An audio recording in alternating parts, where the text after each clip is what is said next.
On August 8, 1997, a sound unlike anything ever recorded echoed through the depths of the Pacific Ocean. It was detected by an array of hydrophones originally designed to monitor Soviet submarines. The signal, later dubbed the Bloop, originated from a remote point 50 degrees south and 100 degrees west, far off the coast of Chile. The frequency was peculiar, ultra-low yet powerful, enough to be heard over 5,000 kilometers apart.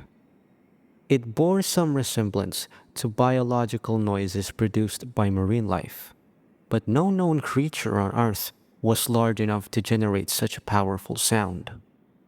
Theories range from deep-sea megafauna to shifting icebergs, with the latter being the more accepted theory. It's definitely the truth, but there's far more to it than just that. My name is Dr. William Hopkins. I'm a marine biologist and deep-sea researcher.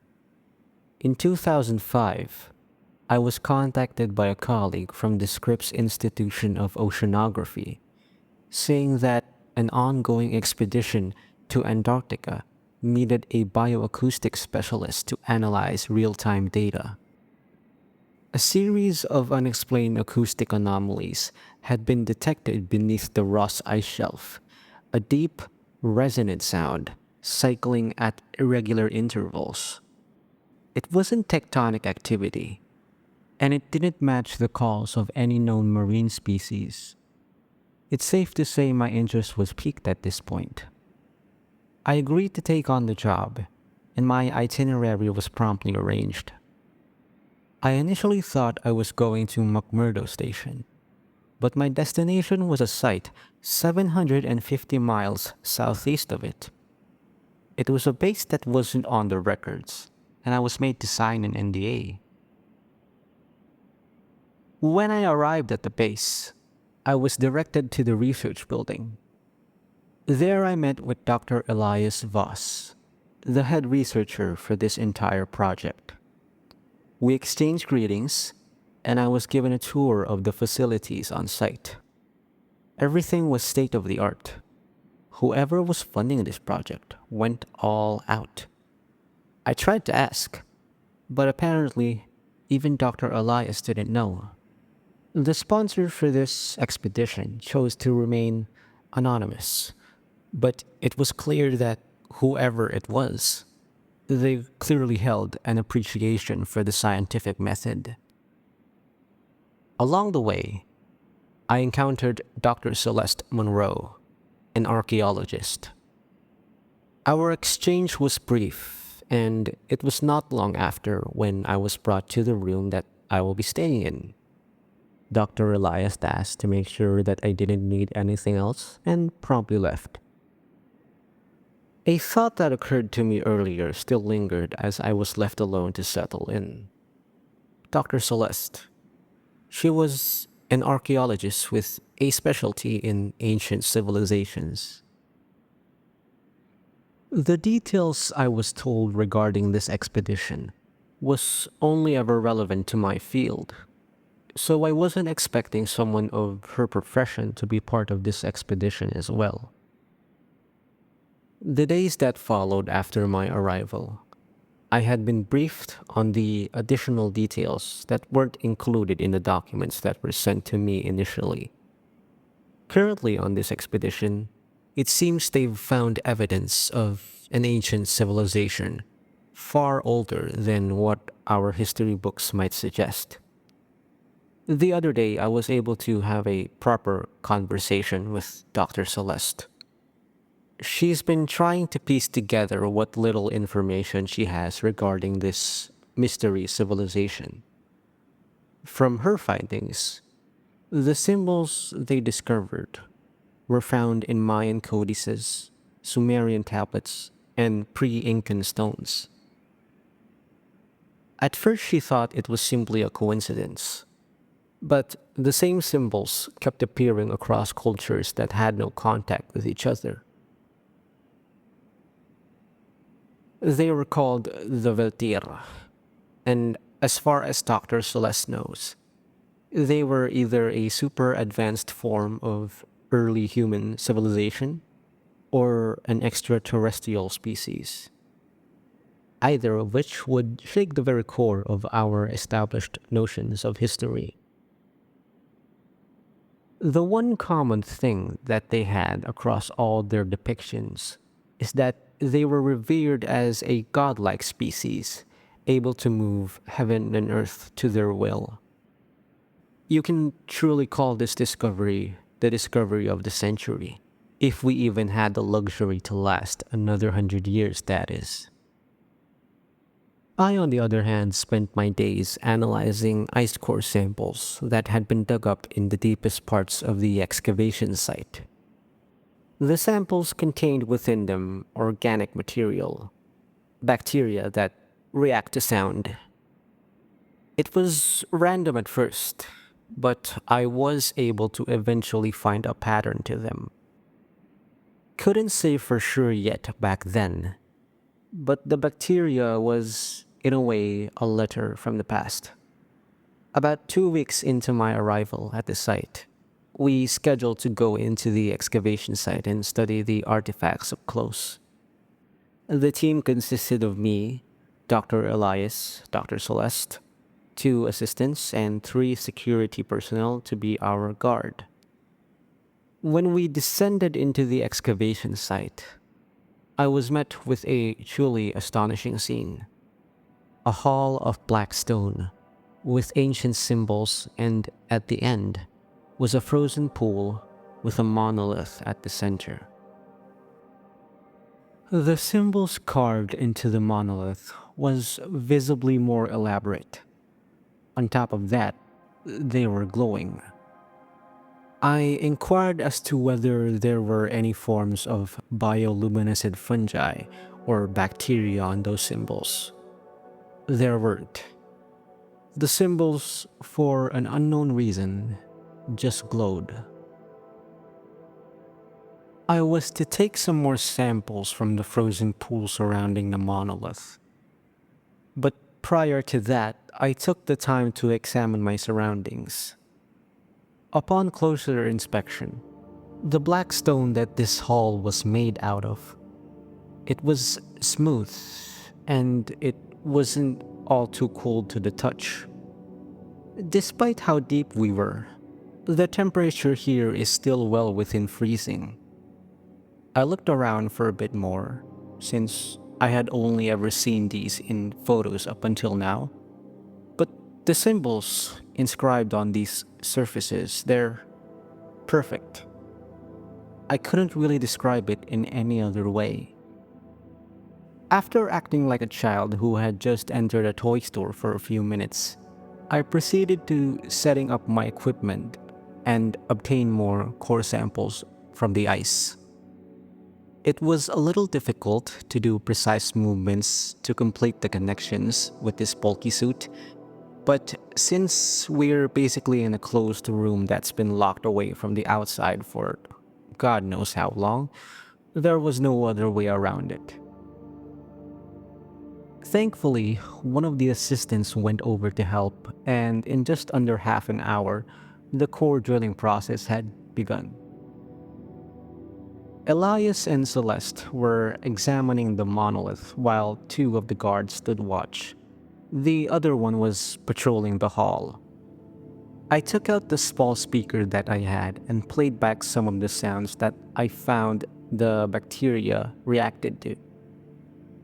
If my theory that the bacteria are in a way a medium carrying a message is correct, and I was indeed missing portions of it, then there should be variations with how an entire pool containing the same organic material would react.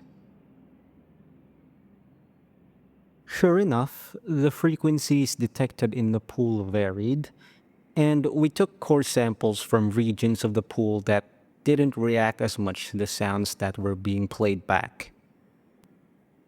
After 3 hours, we decided to ascend back to the surface and examine our findings. As we were exiting the hall, a light tremor was felt. Everyone was visibly concerned, and the security personnel were preparing to execute safety procedures. But the tremor didn't escalate, and it didn't last too long. I don't think anybody else noticed, but the symbols on the monolith, for a split second during the tremors, the symbols were brighter, as if reacting to what was happening. We were able to safely make it back to the surface, and the days that followed were a bit concerning. Seismic activity in the region was at an all-time high, and there were concerns of ice quakes and the excavation site collapsing. The engineering team worked day and night to reinforce the tunnel, and I had spent most of the time studying the samples that I brought back. With my findings, I was certain that I had completed the message. Message seems more like an understatement now. The bacteria, for a lack of a better word, were singing. I was able to translate the vibration responses they gave into sound waves, and the result was a beautiful melody. It was almost ethereal to listen to, but something about it was off. I could feel a sense of desperation within the notes of the song, as if something is trying to reach out to me, warn me. It took 3 days before the engineering team gave the all clear and we were able to go into the excavation site again. The day before our next dive, I had a discussion with Dr. Celeste about my recent findings. She proposed that if we could somehow translate the song into the Veltier equivalent of musical notes, there may be something. That night, we were hit with a particularly powerful ice quake. The standard safety procedures in the event of a natural disaster was part of our briefing. And in the event of an ice quake, all personnel were to proceed to the cafeteria building. I found it oddly specific at first, but apparently the cafeteria building was made to act as a shelter as well. And it was built on top of the most stable section of the entire base. When I arrived at the cafeteria, most of the personnel on site were already there. Dr. Celeste and Dr. Elias waved to me as they, along with everyone, seemed to be paying attention to the large TV in the cafeteria. A magnitude 8.7 earthquake has just hit northern Chile. Everyone was watching the aftermath of the disaster. It had apparently occurred just an hour prior to the ice quake we experienced a few minutes ago. Dr. Elias got a radio call while we were watching, and he urged us to follow him. We were heading towards the weather station to meet up with Dr. Santiago Vasquez, the site's resident seismologist. He flew in a week after my arrival when the tremors first started being felt. Dr. Vasquez called us because he said there was something urgent we needed to know. The tremors in Antarctica match the deep wave distortions leading to our quake. That shouldn't be possible. Something isn't just shifting plates. It's disturbing the entire mantle. The walk back to our rooms was silent. All sorts of questions were flowing through my mind. Looking at Dr. Celeste, I expressed my thoughts. I had a feeling that this was all connected somehow. It couldn't have been just a coincidence. But the more we uncover on this site, The feeling of urgency and desperation in the background kept getting stronger. Dr. Celeste expressed the same concerns. The song from the Beltir. If these events are connected in some way, then an answer might lie in the message that that song is trying to convey. The exploration of the site the following day started later than usual. We had to wait for clearance from the engineering and weather team because of the recent events that just transpired. When we arrived at the hall, all of us noticed something strange immediately. The glowing symbols on the monolith. They were dimmer. There was an air of oppressiveness to this majestic hall today. It's like the feeling of losing all hope. We approached the monolith to test a theory that Dr. Celeste and I had while we were having our discussions about my findings. I took out my small speaker, and with a moment of pause, I played the song. The reaction was immediate. Somehow, the song was amplified in this hall. It was not only louder, it sounded more beautiful. Some of the symbols carved into the stone pillars behind us began to glow with a faint light as well. It was a spectacle, like watching Aurora Borealis being formed up close. When the song finished, we proceeded to record the symbols that had just appeared to glow. There was a pattern to them, and somehow we instinctively knew that this was the Valtir civilization's final message to us. The air of oppressiveness that was bearing down on us earlier was gone, and somehow we felt welcomed. When we got back to the surface, we wasted no time and started to decipher the message. Dr. Celeste had luckily been able to decode a good portion of the Valtir language. It took us a few days, but we were able to translate the message into something sensible. It wasn't a message at all. It was a warning. This is what it said. It does not speak. It listens. The ice was our answer. A prison, not a tomb. If you're reading this, you have made a mistake. It is awake. Dr. Celeste was visibly more shaken, more so than the most of us. After a few minutes, she began to speak. The Veltir, in all of their depictions, were called protectors, and the ones who sacrificed everything. The monolith in the hallway. I translated what was written on it the other day. This is what it said. Here, we cast the unspoken one into silence, bound in ice, where even thought cannot reach. To name it is to be known. To seek it is to be seen. Turn away, for what lies beneath does not slumber.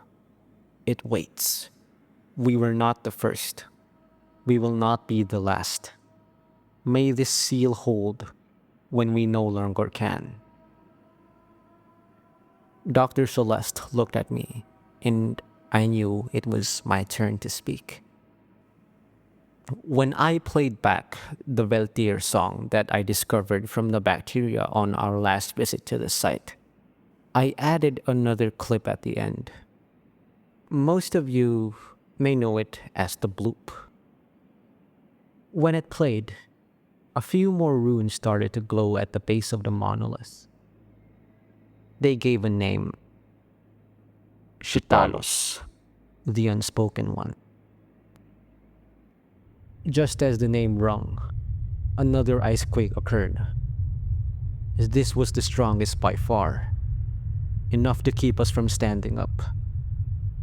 The entire site shook violently, and I could hear metal being torn apart. It it all happened so fast. The ice beneath us fractured and tore apart the building that we were in. All I could hear were the screams of the guards and Dr. Elias echoing. I took Dr. Celeste with me outside, and we were, fortunately, able to escape falling along with the building. And then there was silence.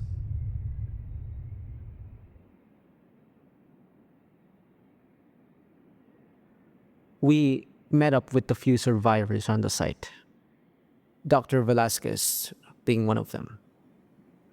He inquired as to the whereabouts of Dr. Elias, but all we could give him was a sad nod, although he did understand. He urged us to follow him to the weather station. Despite the disaster that had just occurred, the weather station was luckily spared. Dr. Velasquez showed us the most recent readings he had prior to the ice quake. There was visible fear in his eyes.